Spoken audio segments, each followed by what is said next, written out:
Hai, kita bertemu lagi untuk belajar matematika.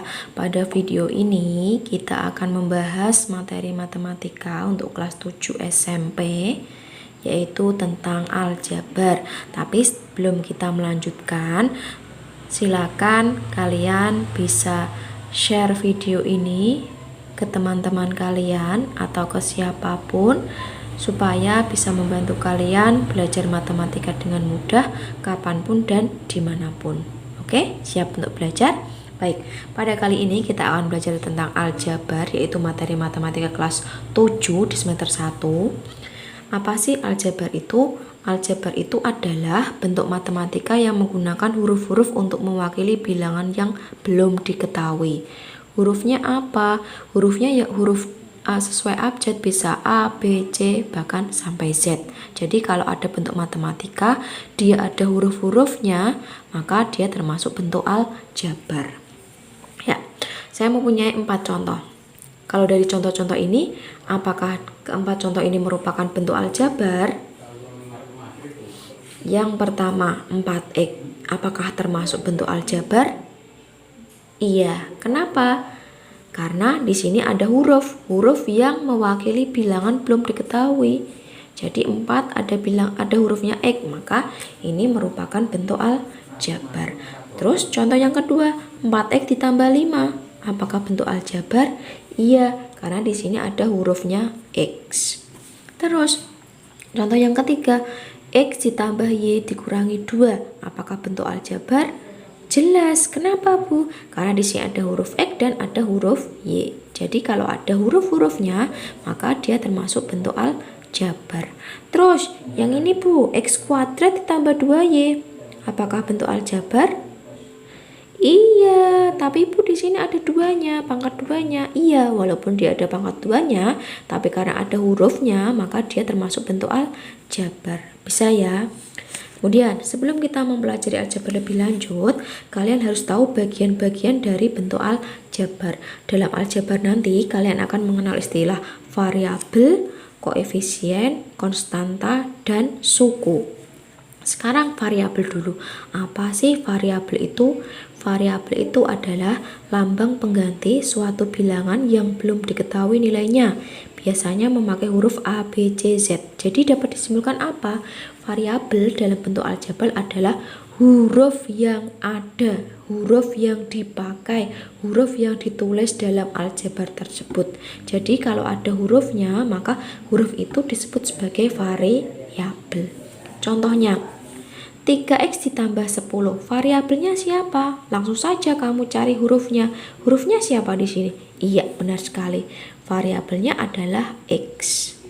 Terus variabel di sini 4a pangkat 2 dikurangi 20. Siapakah variabelnya? Ingat, variabel adalah hurufnya. Maka di sini yang huruf siapa? A. Iya, benar. Bisa ya? Bisa. Kemudian konstanta. Apa sih konstanta itu? Konstanta adalah suku berbentuk bilangan dari suatu bentuk aljabar yang tidak memiliki variabel. Nah, di sini kata kuncinya tidak memiliki variabel. Artinya apa? Jadi, dalam bentuk aljabar, ketika ada angka yang berdiri sendiri tanpa huruf, dia disebut sebagai konstanta. Angka yang berdiri sendiri tidak ada hurufnya. Diingat-ingat ya. Contohnya Bu, nah di sini 3x ditambah 2, siapakah konstantanya? Tadi angka yang tanpa huruf, siapakah dia?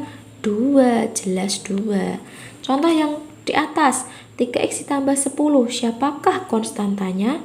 Ya, angkanya siapa? 10, maka konstantanya adalah 10.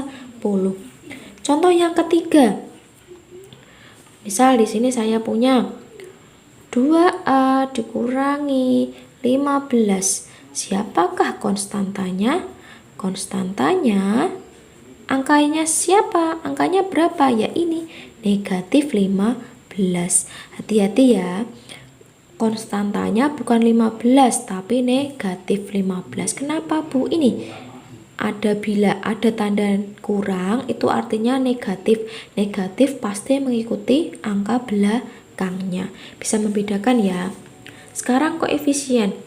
Apa sih koefisien itu, Bu? Koefisien itu faktor angka pada suatu hasil kali dengan suatu peubah. Gampangannya, koefisien itu adalah angka yang melekat dengan variabel atau angka yang melekat dengan huruf, angka yang berdampingan dengan huruf. Contohnya, 3x ditambah 2, siapakah koefisiennya? Cari saja angka yang melekat pada huruf, angka yang menempel pada huruf. Siapakah dia? Iya, 3. Kemudian, 5b kuadrat dikurangi 5. Variabelnya apa? Hurufnya apa? B. Angka yang melekat siapa? 5. Gitu ya, angka yang menempel pada huruf. Sekarang suku. Suku itu adalah variabel beserta koefisien atau konstanta yang dipisahkan oleh operasi jumlah atau selisih. Jadi suatu komponen-komponen yang dia dipisahkan dengan tanda tambah atau kurang. Contohnya di sini, 3x ditambah 5, ada berapa suku? Ingat, yang dipisahkan tanda tambah atau kurang. Tanda tambahnya di sini ada berapa komponen? 2. 3x dan 5. Jadi sukunya ada 2, yaitu suku 3x dan 5. Sama halnya dengan ini. Sukunya ada berapa? Dipisahkan dengan tanda kurang. Berarti sukunya ada 2, x kuadrat dan negatif 2. Kenapa, Bu, negatif 2? Seperti kata saya tadi, negatif selalu melekat dengan angka belakangnya. Silakan dipahami lagi dari variabel, konstanta, koefisien, dan suku. Kalau kalian sudah paham di atas, bisa kita simpulkan bahwa di sini saya punya contoh 2x ditambah 4. 2x itu bisa kamu sebut sebagai suku dan 4 bisa kamu sebut sebagai suku juga karena dia dipisahkan dengan tanda tambah. Kemudian kalau kita pecah lagi satu persatu, 2x angka 2 yang melekat dengan huruf, maka 2-nya disebut sebagai koefisien. X yang melekat X hurufnya dalam bentuk aljabar disebut sebagai variabel dan angka yang berdiri sendiri disebut sebagai konstanta. Ini kesimpulannya ya, mudah kan? Mudah sekali. Langsung saja di sini saya punya bentuk soal. Pada bentuk aljabar x kuadrat dikurangi 2x kurangi 5, koefisiennya adalah, koefisien itu apa? Angka yang melekat pada huruf. Hurufnya apa, Bu, ini? X kuadrat dan x, hurufnya x dan x. Ingat. Lah ini angka di depannya siapa, Bu? Kan nggak ada angkanya. Kalau di depan huruf tidak ada angkanya, berarti dia ada angka satunya. 1 pada aljabar bisa ditulis, bisa tidak ditulis. Tapi kebanyakan tidak ditulis. Jadi kalau ada bentuk seperti ini, koefisiennya adalah 1 dan ini negatif 2. Tanda negatif selalu mengikuti belakangnya. Betul ya? Kemudian variabel yang ditanyakan nomor 2. Variabel itu apa? Huruf.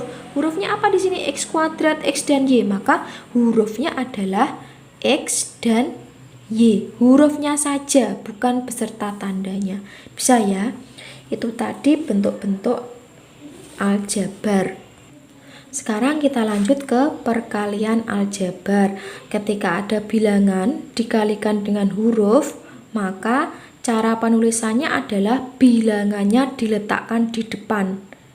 Angka dulu baru huruf. Dan tanda kalinya tidak perlu ditulis. Jadi langsung dijadikan satu. Bilangan dikalikan huruf, bilangannya angkanya ditulis di depan, baru huruf, dan tanda silangnya, tanda kalinya dihilangkan saja. Contohnya, 2 kali A. Angka dengan huruf, maka yang dituliskan adalah angkanya dulu baru hurufnya. Tanda kalinya dihilangkan, jadi 2 kali A adalah 2A. Itu ya, jadi arti dari 2A adalah 2 kali A. Kalau saya punya 3B, artinya apa? 3 kali B. Misal lagi kalau saya punya 4Y, maka artinya adalah 4 kali Y. Bisa ya? Kemudian Y kali negatif 3. Angkanya ditulis di depan, negatif 3, tanda kalinya hilang, negatif 3Y. Kemudian ini, angkanya di depan, tanda kalinya hilang, berarti 4 kali A ditambah B. Seperti itu ya, pasti bisa. Kemudian perpangkatan. Apa sih perpangkatan itu? Perpangkatan itu biasanya dituliskan dengan cara ada angka, kemudian ada angka lagi kecil di atas angka, ya kan? Ada angka kecil di atas angka. Contohnya A pangkat 2. Nah, 2 ini adalah pangkat. Angka kecil yang ditulis di atas angka. Kemudian di sini ada perkalian, diminta untuk menjadikan perpangkatan 4 kali 4 kali 4. Jadikan perpangkatan 4. 4-nya ada berapa? 1, 2, 3. Jadi 4 pangkat 3. Itu ya. Kemudian A kali A kali A kali B kali B. A-nya ada berapa? 1, 2, 3. Maka A pangkat 3. B-nya ada 2. B pangkat 2. Gitu ya. Kemudian kalau ada angka, angkanya di depan. Negatif 7. Y pangkat berapa? Pangkat 3. Kemudian ada angka, angkanya di depan, A-nya ada berapa? Ada 3. Begitu ya, itu tentang perpangkatan aljabar. Kemudian hasil bagi. Kalau pembagian kan biasanya dituliskan dalam bentuk titik 2. Nah, kalau aljabar, pembagian tidak ditulis dalam bentuk titik 2, tapi harus diubah ke dalam bentuk pecahan. Pecahan itu bagaimana? Ya, ada pembilang dan ada penyebut. Yuk, kalau saya punya A bagi 2, maka jadi bentuk pecahan adalah A per 2. Kemudian 10 dibagi Y, maka bentuk pecahannya adalah 10 per Y. Kemudian ini B dibagi negatif 4, maka hasilnya adalah negatif B per 4. Kemudian X ditambah Y dibagi 11. Per 11. Pembagian dalam aljabar ditulis dalam bentuk pecahan per. Paham ya? Sekarang substitusi aljabar. Apa sih substitusi itu? Substitusi adalah mengganti. Siapa yang diganti? Ada huruf diganti dengan suatu bilangan. Nanti ditemukanlah nilainya. Contohnya, tentukan nilai dari 3x dikurangi 5 untuk x sama dengan 2. Artinya apa? Kamu substitusi, kamu ganti setiap ada x diganti dengan angka 2. 3x dikurangi 5. X-nya di mana? Di sini kan 3x. Arti dari 3x adalah 3 kali x. Jadi kalau x-nya diganti 2, maka 3 kali 2, ya kan? Arti dari 3x tadi kan 3 kali x, ini artinya 3 kali x. Jadi kalau x-nya diganti 2, maka 3 kali 2. Ini kamu kalikan, 3 kali 2 6, 6 kurangi 5 1. Itu substitusi aljabar. Sekarang hitunglah nilai dari 2x tambah 4y untuk x sama dengan 3 dan y sama dengan negatif 5. Jadi setiap ada x diganti 3 dan setiap ada y diganti negatif 5. 2x ditambah 4y. Apa arti dari 2x? 2 kali x. Kalau x-nya diganti 3, maka 2 kali 3. Arti dari 4y apa? 4 kali y. Kalau y-nya diganti 5, ya 4 kali negatif 5. 2 kali 3, 6. 4 kali negatif 5, negatif 20. 6 kurangi 20, negatif 14. Itu ya. Itu tadi tentang aljabar bagian pertama. Silakan dipelajari lagi dari awal, diulang lagi kalau belum paham. Pada video berikutnya kita akan lanjutkan aljabar bagian kedua. Kalau terlalu cepat, silakan di stop dulu dan catat di buku kalian sambil dipahami. Baik, kita akhiri video ini. Semoga bermanfaat. Kalian bisa paham dan jangan lupa untuk dipelajari lagi. Baik, terima kasih.